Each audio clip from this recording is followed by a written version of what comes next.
नमस्कार दोस्तों, स्वागत है आपका अपने YouTube channel target civil services में। आज है 8 अप्रैल और मध्य प्रदेश के डेली करंट अफेयर में आज हम 6 अप्रैल से लेकर 8 अप्रैल तक जितने भी इंपॉर्टेंट करंट अफेयर होंगे Madhya Pradesh daily current affair से रिलेटेड, तो उन पर डिस्कस करेंगे। तो लेक्चर लास्ट तक ध्यान से देखिएगा। तो चलिए अब स्टार्ट करते हैं आज के करंट अफेयर। तो आज के करंट अफेयर में पहला क्वेश्चन है हमारा, हाल ही में किस राज्य सरकार के द्वारा मुख्यमंत्री युवा कौशल कमाई योजना चलाए जाने का निर्णय लिया गया है? तो ये हमारी मध्य प्रदेश गवर्नमेंट के द्वारा। तो इसका आंसर हो जाएगा ऑप्शन नंबर ए। ठीक है, हमारी मध्य प्रदेश गवर्नमेंट के द्वारा मुख्यमंत्री युवा कौशल कमाई योजना चलाए जाने का निर्णय लिया गया है। और देखिए, लाडली बहना योजना भी किस राज्य सरकार के द्वारा चलाई जा रही है? तो ये मध्य प्रदेश गवर्नमेंट के द्वारा चलाई जा रही है। और लाडली बहना योजना की शुरुआत कब से की गई थी हमारे मध्य प्रदेश में? तो ये 5 मार्च से स्टार्ट की गई थी। ठीक है, तो ये डेट याद रखिएगा, 5 मार्च 2023 से हमारे मध्य प्रदेश में लाडली बहना योजना की शुरुआत की गई है। और हमारे मध्य प्रदेश गवर्नमेंट के द्वारा मुख्यमंत्री युवा कौशल कमाई योजना भी चलाए जाने का निर्णय लिया गया है। तो देखिए, मुख्यमंत्री शिवराज सिंह चौहान ने कहा है कि हमारे मध्य प्रदेश में हर युवा की उसकी योग्यता के अनुरूप रोजगार दिलाया जाएगा। बेरोजगार युवाओं के लिए मुख्यमंत्री युवा कौशल कमाई योजना लाई जाएगी। इसमें 1 साल की ट्रेनिंग के दौरान युवाओं की हर माह 8,000 रुपये दिए जाएंगे और 1 जुलाई से पैसा मिलना स्टार्ट हो जाएगा। मुख्यमंत्री शिवराज सिंह चौहान जी के द्वारा कहा गया है कि योजना के लिए 1,000 करोड़ रुपए के फंड का प्रावधान किया गया है।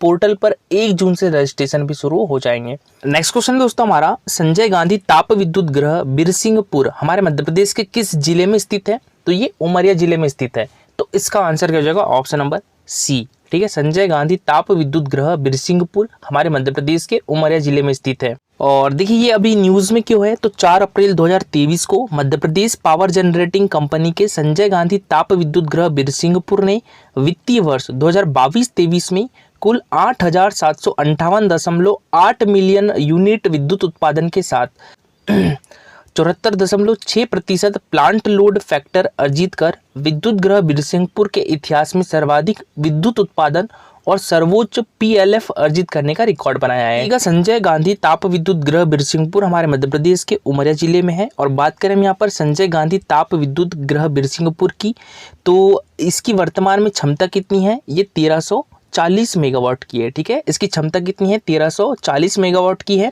और देखिए, जो विद्युत है विद्युत बनाने के लिए जल और कोयला की आपूर्ति की जाती है यहाँ पर।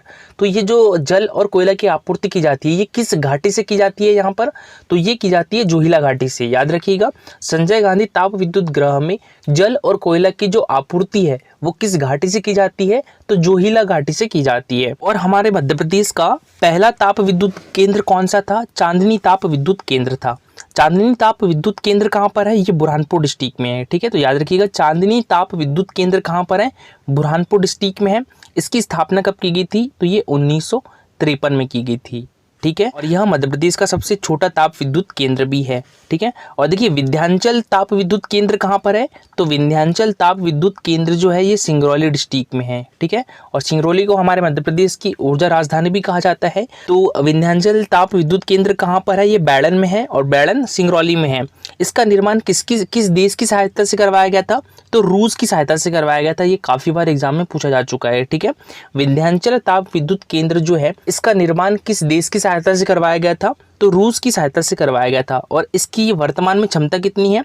4,760 मेगावाट है। ठीक है, तो विंध्याचल ताप विद्युत केंद्र की क्षमता कितनी है? 4,460 मेगावाट। और ये विद्युत केंद्र जो है वो एनटीपीसी यानी राष्ट्रीय ताप विद्युत निगम के द्वारा संचालित किया जाता है। और यह सुपर थर्मल पावर सीरीज का भी हिस्सा है। और सिंगरौली को हमारे मध्य प्रदेश की ऊर्जा राजधानी भी कहा जाता है। बात करें हम संत सिंगाजी ताप विद्युत केंद्र की, तो संत सिंगाजी ताप विद्युत केंद्र कहाँ पर है? ये डोंगलिया में है। ठीक है, डोंगलिया कहाँ पर है? खंडवा में है। तो याद रखिएगा, डोंगलिया कहाँ पर है? खंडवा में है। और खंडवा में कौन सा ताप विद्युत केंद्र है हमारे मध्य प्रदेश का? संत सिंगाजी ताप विद्युत केंद्र। और संत सिंगाजी ताप विद्युत केंद्र की स्थापना कब की गई थी? तो ये 2014 में की गई थी। ठीक है, इसकी क्षमता कितनी है वर्तमान में? तो इसकी क्षमता जो है वो 1200 मेगावाट है और 2000 मेगावाट प्रस्तावित है। ठीक है, और इंदिरा सागर बांध इस ताप विद्युत केंद्र के लिए जल स्रोत का कार्य करता है। और कुछ प्रमुख ताप विद्युत केंद्र है हमारे मध्य प्रदेश में, तो वो भी याद रखिएगा। सतपुड़ा ताप विद्युत केंद्र कहाँ पर है? तो ये सारनी में है। सारनी हमारे मध्य प्रदेश के बैतूल डिस्ट्रिक्ट में है। अमरकंटक ताप विद्युत केंद्र कहाँ पर है? अनूपपुर डिस्ट्रिक्ट में है। जबलपुर ताप विद्युत केंद्र जबलपुर डिस्ट्रिक्ट में ही है। और झाबुआ ताप विद्युत केंद्र कहाँ पर है? तो ये सिवनी डिस्ट्रिक्ट में, ये इंपॉर्टेंट है, याद रखिएगा, ठीक है। नाम क्या है? झाबुआ ताप विद्युत केंद्र, लेकिन कहाँ पर है? सिवनी डिस्ट्रिक्ट में है। बुंदेलखंड ताप विद्युत केंद्र कहाँ पर है? तो ये छतरपुर डिस्ट्रिक्ट में है, ठीक है। बुंदेलखंड ताप विद्युत केंद्र कहाँ पर है? छतरपुर डिस्ट्रिक्ट में है। और मालवा ताप विद्युत केंद्र कहाँ पर है? तो ये खंडवा डिस्ट्रिक्ट में है, ठीक है। तो खंडवा डिस्ट्रिक्ट में दो हो गया, एक तो मालवा ताप विद्युत केंद्र भी हो गया और एक संत सिंगाजी ताप विद्युत केंद्र भी हो गया, ठीक है। संजय गांधी ताप विद्युत केंद्र कहाँ पर है? तो ये उमरिया डिस्ट्रिक्ट में है। इस क्वेश्चन है हमारा, देखिए अभी हाल ही में हमारे देश की राष्ट्रपति श्रीमती द्रौपदी मुर्मू ने मध्य प्रदेश से पद्मश्री पुरस्कार 2023 से किसे सम्मानित किया है? तो ये doctor Munishwar Chandra Dawar, जोधैया by बेगा, श्री रमेश परमार और श्रीमती शांति परमार, सभी को, ठीक है, दोनों को।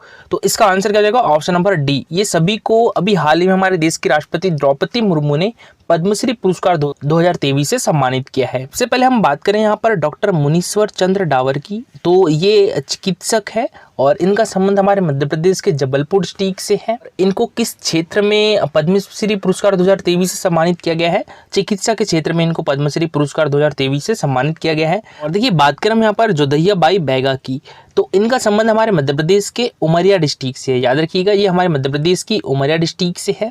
और इनको अभी हाल ही में कला के क्षेत्र में पद्मश्री पुरस्कार 2023 से सम्मानित किया गया है। और देखिए जो जोधैया बाई बेगा है, ये किस जनजाति से है? तो बैगा जनजाति से है, इंपॉर्टेंट फैक्ट है, याद रखिएगा, ठीक है। तो देखिए जोधा बाई बेगा का संबंध किस जनजाति से है? बैगा जनजाति से है। अगर आपको एग्जाम में पूछेगा तो सिर्फ जोधैया बाई देगा, ठीक है। इनका संबंध किस जनजाति से है? बैगा जनजाति से है। बात करें श्री रमेश परमार और श्रीमती शांति परमार की, तो इनको संयुक्त रूप से 2023 का पद्मश्री पुरस्कार 2023 से सम्मानित किया गया है। और इनको किस क्षेत्र में पद्मश्री पुरस्कार 2023 से सम्मानित किया गया है? तो कला के क्षेत्र में। तो याद रखिएगा दोनों को, ये है श्रीमती शांति परमार और ये है श्री रमेश परमार, और ये है मुनीश्वर चंद्र डावर और ये है श्रीमती जोधैया बाई बेगा। और देखिए जोधैया बाई बेगा जो है, इनको 2021 का नारी शक्ति सम्मान से भी सम्मानित किया गया है, तो ये भी याद रखिएगा। तो देखिए अभी हाल ही में हमारे देश की राष्ट्रपति श्रीमती द्रौपदी मुर्मू ने मध्य प्रदेश की 4 विभूतियों को वर्ष 2023 के पद्मश्री पुरस्कार से सम्मानित किया है। कला के क्षेत्र में श्री रमेश परमार और श्रीमती शांति परमार, तथा चिकित्सा के क्षेत्र में डॉक्टर मुनीश चंद्र डावर को, और कला के क्षेत्र में जोधैया बाई बेगा को पद्मश्री पुरस्कार से सम्मानित किया है। तो देखिए हम यहाँ पर इनके बारे में डिटेल में देखते हैं। तो जोधैया बाई बेगा की बात करें सबसे पहले हम, तो इनका संबंध उमरिया डिस्ट्रिक्ट से है और इनको अभी हाल ही में कला के क्षेत्र में बेहतरीन कार्य के लिए पद्मश्री पुरस्कार 2023 से सम्मानित किया है। उमरिया जिले की 83 वर्षीय आदिवासी महिला जोधैया अम्मा को कला के क्षेत्र में पद्मश्री सम्मान दिया गया है, ठीक है। और जोधैया अम्मा ने जिले के लोड़ा में स्थित जनगण तस्वीर खाना से आदिवासी कला की शुरुआत की और उनकी बनाई पेंटिंग विदेशों में भी प्रसिद्ध है। जोधैया अम्मा को पहले नारी शक्ति सम्मान भी मिल चुका है और अम्मा को पूर्व राष्ट्रपति रामनाथ कोविंद ने नारी शक्ति सम्मान प्रदान किया था। बात करें रमेश परमार और शांति परमार की, तो इनका संबंध झाबुआ डिस्ट्रिक्ट से है और इनको भी हाल ही में कला के क्षेत्र में बेहतरीन कार्य के लिए पद्मश्री पुरस्कार 2023 से सम्मानित किया गया है और ये गुड़िया बनाते हैं जो विश्व भर में प्रसिद्ध है। बात करें डॉक्टर मुनीश्वर चंदावर की, तो देखिए इनका संबंध जबलपुर डिस्ट्रिक्ट से है और इनको चिकित्सा के क्षेत्र में पद्मश्री पुरस्कार 2023 से सम्मानित किया गया है। और मध्य प्रदेश के जबलपुर में रहने वाले डॉक्टर मुनीश्वर चंदावर को चिकित्सा के क्षेत्र में अच्छा काम करने के लिए पद्मश्री सम्मान से सम्मानित किया गया है। वह मेडिसिन विशेषज्ञ है और जबलपुर में फिलहाल प्राइवेट प्रैक्टिस करते हैं। डॉक्टर मुनीश्वर चंदावर की ओपीडी में ट्रीटमेंट की फीस मात्र 20 रुपए है। और देखिए यहाँ पर मैं आपसे क्वेश्चन पूछना चाहूंगा कि 2022 के लिए हमारे मध्य प्रदेश की कितनी विभूतियों के पद्मश्री पुरस्कार 2022 से सम्मानित किया गया था?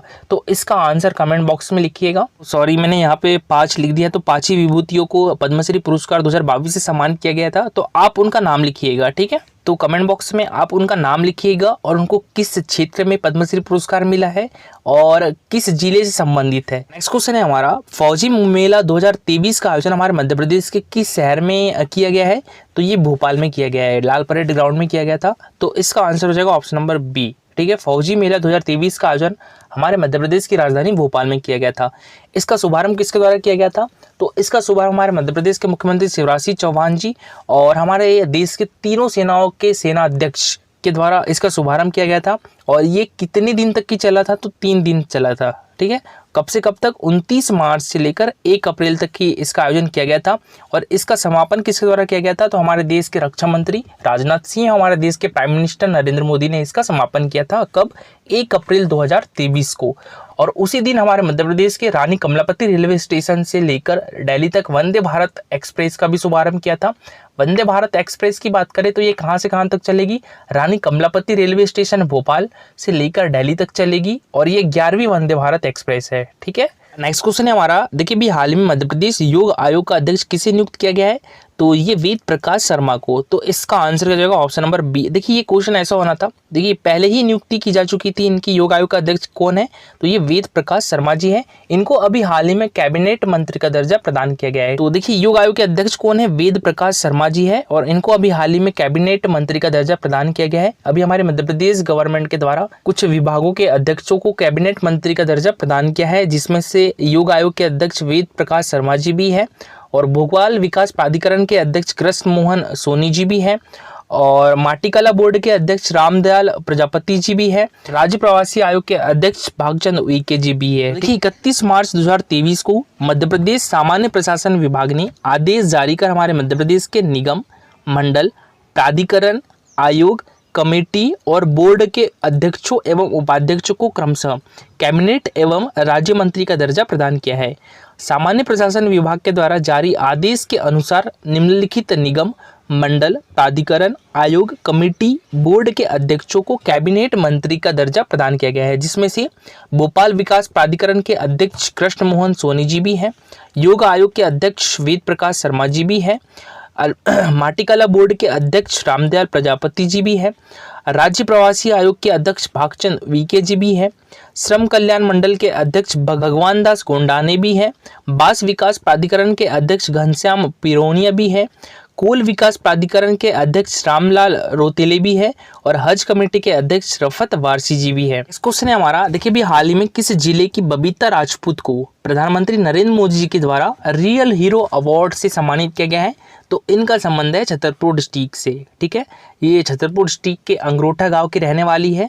तो इसका आंसर क्या हो जाएगा? ऑप्शन नंबर सी, ठीक है, छतरपुर। देखिए दोस्तों, बात करें हम यहाँ पर बबीता जी राजपूत की, तो इनका जिक्र हमारे देश के प्राइम मिनिस्टर नरेंद्र मोदी ने इसके पहले मन की बात में भी किया था।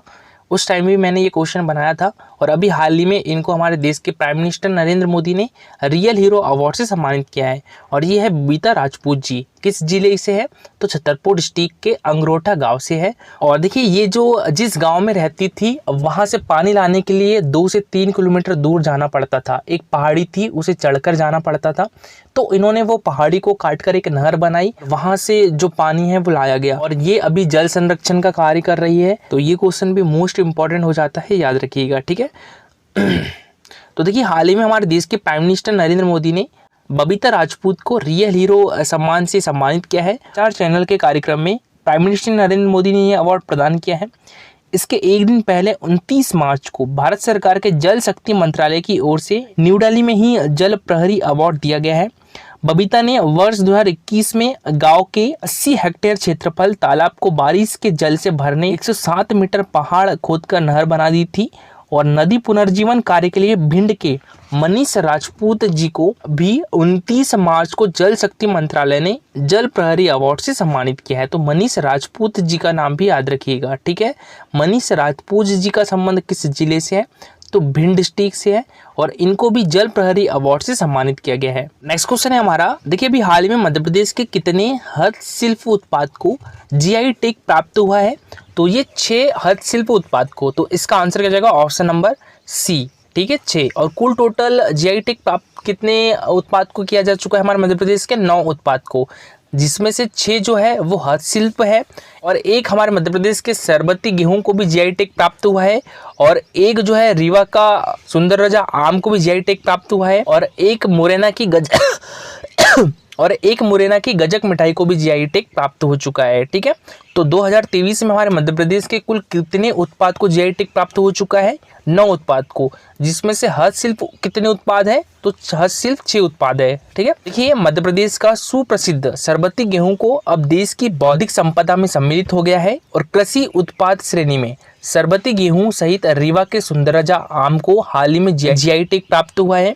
खाद्य सामग्री श्रेणी में मुरैना गजक ने जीआई टैग प्राप्त किया है। हस्तशिल्प श्रेणी में हमारे मध्य प्रदेश की गोंड पेंटिंग, ग्वालियर के हस्त निर्मित कालीन, डिंडोरी के लौह शिल्प, जबलपुर के पत्थर शिल्प, वाराशिवनी की हैंडलूम साड़ी तथा उज्जैन के बटिक प्रिंट्स को भी जीआई टैग प्राप्त हुआ है। दोस्तों कल का हमारा क्वेश्चन था, देखिए अभी हाल ही में हमारे मध्य प्रदेश के किस पूर्व राज्यपाल का निधन हो गया है, तो ये प्रोफेसर ओम प्रकाश कोहली जी का, तो इसका आंसर हो जाएगा ऑप्शन नंबर ए। ठीक है, अभी हमारे मध्य प्रदेश के पूर्व राज्यपाल प्रोफेसर ओम प्रकाश कोहली जी का निधन हो गया है। और प्रोफेसर ओम प्रकाश कोहली जी हमारे मध्य प्रदेश के राज्यपाल कब से कब तक रहे थे, 2016 से लेकर 2018 तक रहे थे। ठीक है, और हमारे मध्य प्रदेश में सबसे लंबे समय तक कार्य करने वाले कार्यवाहक राज्यपाल भी कौन रहे थे, ये श्री प्रोफेसर ओम प्रकाश कोहली जी थे। इनका कार्यकाल कितने दिनों का था, तो ये 16 महीने और 14 दिन। ठीक है, 16 महीने और 14 दिन तक की हमारे मध्य प्रदेश के कार्यवाहक राज्यपाल के रूप में रहे थे। देखिए सबसे लंबे समय तक कार्य करने वाले कार्यवाहक राज्यपाल, तो ये श्री ओम प्रकाश कोहली जी। और सबसे कम समय तक कार्यवाहक राज्यपाल कौन रहे हैं, तो ये जस्टिस बीपी दीक्षित रहे हैं। ठीक है, जस्टिस बीपी दीक्षित कितने दिनों तक की हमारे मध्य प्रदेश के कार्यवाहक राज्यपाल रहे, तो ये मात्र 7 दिनों तक। देखिए राम नरेश यादव भी हमारे मध्य प्रदेश के राज्यपाल रहे हैं। ये कब से कब तक, 2011 से लेकर 2016 तक की रहे थे। और लालजी टंडन जी भी हमारे मध्य प्रदेश के राज्यपाल रहे हैं। इनका कार्यकाल कब से कब तक रहा है, तो ये 2019 से लेकर 2020 तक हमारे मध्य प्रदेश के राज्यपाल रहे हैं। और मंगू भाई पटेल जी हमारे मध्य प्रदेश के भी राज्यपाल हैं। और देखिए हमारे मध्य प्रदेश की प्रथम महिला राज्यपाल कौन थी, तो ये सरला ग्रेवाल थी। हमारे मध्य प्रदेश की प्रथम महिला राज्यपाल कौन थी, सरला ग्रेवाल थी। और हमारे मध्य प्रदेश के प्रथम राज्यपाल कौन थे, श्री पट्टाभी सीतारमैया थे। मध्य प्रदेश के सबसे लंबे समय तक सेवारत पूर्णकालिक राज्यपाल कौन थे, ये श्री एच.वी. पाटस्कर थे। एच.वी. पाटस्कर दोस्तों 7 वर्ष 7 माह और 27 दिन तक हमारे मध्य प्रदेश के राज्यपाल रहे हैं। आज के लिए आपका क्वेश्चन है, हाल ही में माधव नेशनल पार्क में कितने बाघ छोड़े गए हैं। ठीक है, यहाँ बाघ की बात हो रही है, तो याद रखिएगा हाल ही में माधव नेशनल पार्क में कितने बाघ छोड़े गए हैं, 2, 8, 12 या 15। तो इसका आंसर पूरा डिटेल में दीजिएगा। और देखिए दोस्तों ये है हमारा Telegram channel target civil services, तो इस पर डेली 20 क्वेश्चन की क्विज होती है, तो इसमें आप भी पार्टिसिपेट कर सकते हो। टेलीग्राम चैनल की लिंक आपको हमारे वीडियो के डिस्क्रिप्शन बॉक्स में मिल जाएगी। और देखिए यहाँ पर आपको लेक्चर अच्छा लगा हो तो लाइक और शेयर जरूर करिएगा। अगर आप इस चैनल पर नए हो तो सब्सक्राइब भी कर लीजिए। Thank you so much for watching this video.